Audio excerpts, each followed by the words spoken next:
BierPens looking at Jacob Zuma trying to fire Pravin Gordhan and pushing the rand value as far down as possible. Please leave your comments at the end of the video. Like or dislike the video. Subscribe to the channel. Thank you very much. Now, if there's one thing I can't claim, is understanding the economy. It's a very complicated machine, and there's various factors working in on it, and you really need to study into the field to understand it, never mind to manage it. But there's one thing I don't understand, is why is our president so hell-bent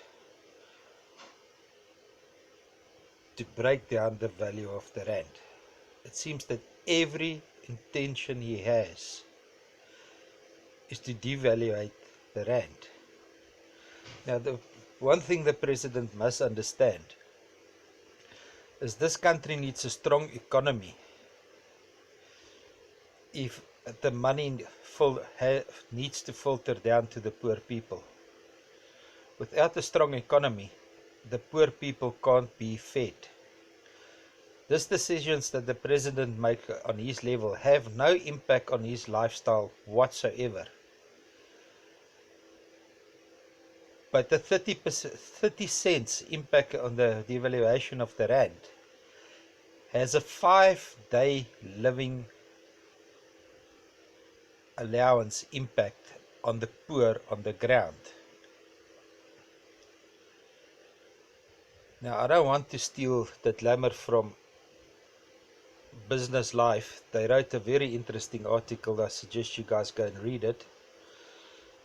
I'll have to post the link in the bottom of the YouTube channel. But what I do want to read to you is the comments.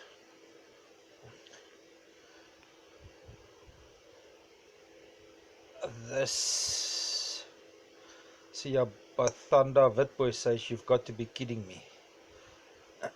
Juice replies on that, "A minister's job is to implement the policies of his appointment. If the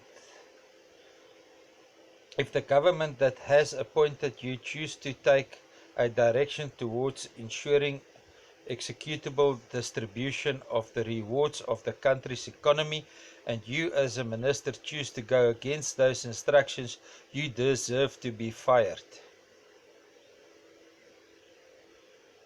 We understand that. So why is the state president not fired yet? Then Nathan Venter answers on Juice's answer. Yes, this old chestnut.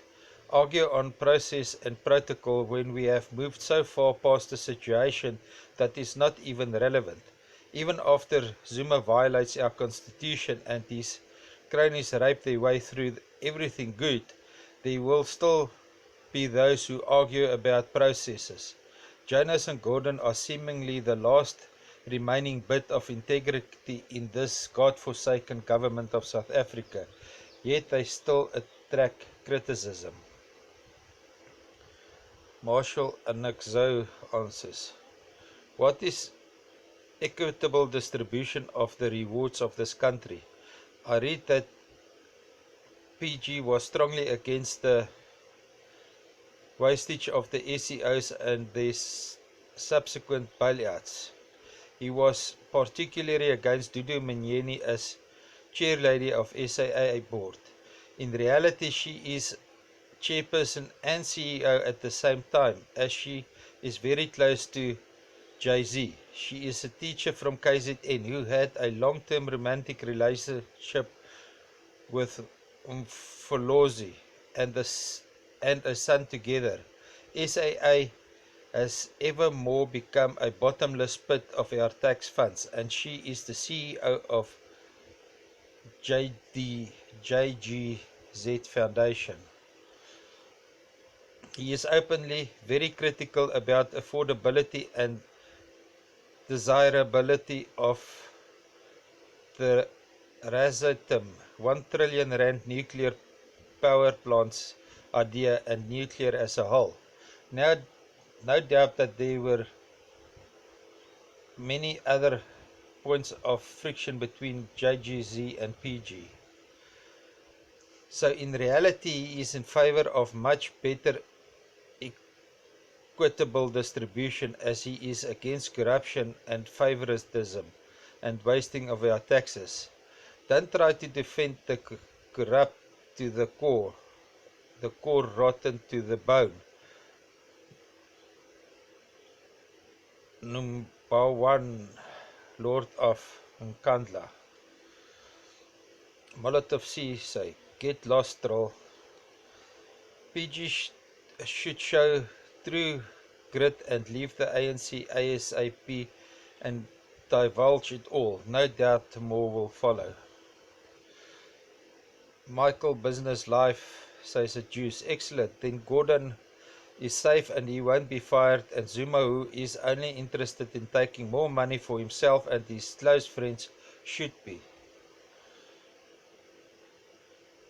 Then Marshall answers again, kept in safe custody in the damp dungeons of his bomb-proof shelter at Nkandla for the remaining of his days. He does not deserve to see daylight anymore. You forgot to finish your sentence. Londi says a juice. The finance minister has done well in terms of the administration, but has failed dismally to manage relations with his boss, the president. A wise subordinate manages not only his job activity but her boss also, especially in politics, or simply shows your boss a middle finger and dare him. Nathan Venter answers Londi. How is Gordon meant to work with a irrational, incompetent, wholly corrupt boss? He at the very least seems to stand for the defense of South Africa. Zuma is not to be respected. He should be treated with the disdain that he has worked so tirelessly to deserve. Molotov C answered Londi. Zuma swore an oath to uphold the constitution, an oath he has broken. He lied to Parliament about Nkandla, saying his family paid for all work on the property when the scandal first surfaced. He has appointed and defended several corrupt ministers. What, in your opinion, must a responsible president do as leader? Timothy at Londi. The last thing this country needs is a whole lot more praise singers of number one. A good employee does not agree with everything his boss say, and when his boss is very wrong, like all the time in this case, he has to stand up and get his job done regardless of the opposition. He also forgets that they are answerable to the president, but he works for the people of South Africa because it's our money that pays him. Timothy, I agree with you totally. He only answers to Jacob Zuma if he fails in his job, if he can't stabilize inflation, if he can't meet the budget deficit, and if he can't keep the rand strong. And all this need to come together for the poor to be fed. If Gordon failed in, or how do they pronounce it, Gordon failed in this, then only then he's answerable to the president. Other than that, there's a whole system that is implemented. And he's the Minister of Finance. He has to make sure that all this comes together. Only if he fails to make it come together does he answer to the president. There is a fundamental difference between them on policy. Yes, Atul, you are here as well. I don't see Atul somewhere. Anyway, then James Drew continues. Every time Zuma opens his mouth, another piece of our country gets destroyed. We cannot afford him any longer. That is so very true.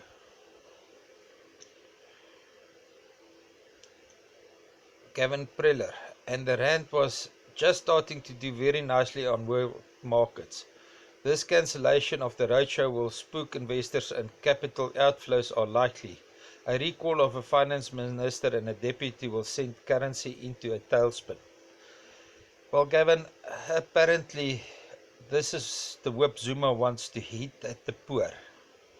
He wants to make them suffer. Piston van Wyk sê, words fail me.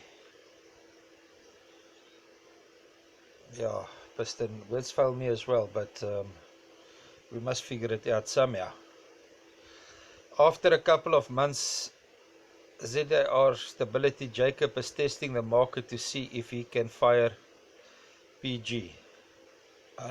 Dirk, I don't think he can afford to fire PG. He won't have money left to draw a salary if he fires PG. Yes, I think you. Then John Smith says, yes, I think you're right. The rand is not really in free fall today despite the news. So when he does fire Gordon, the market will be ready and the move will be fully priced in.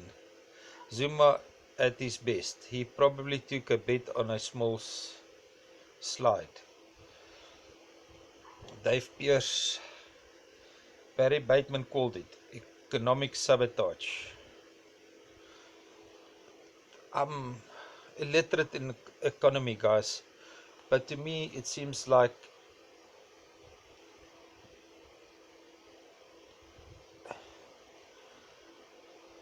the president is actually doing this all on purpose. And if I read all the replies, it points to the same answer. Cas van der Merwe says, this has to be a hoax.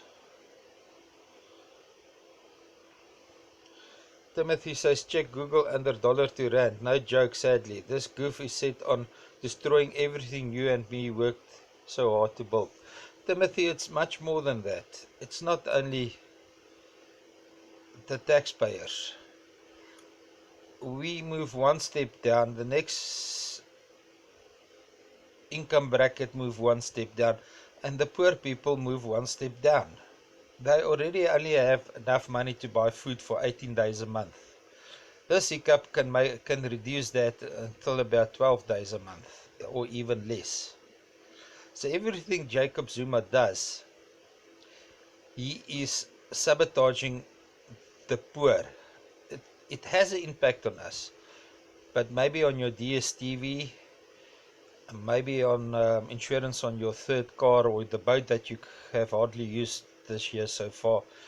But it hasn't got an impact on the quality of food on your table. But what it does has an impact on the days that the poor people physically can eat. Not on the quality of food they eat, the days that they can eat. From 1 to 30 days. Currently, they eat about between 18 and 22 days a month. That's all that they've got money with. And this doesn't seem to struck home with Julius Malema and Jacob Zuma with their hate politics.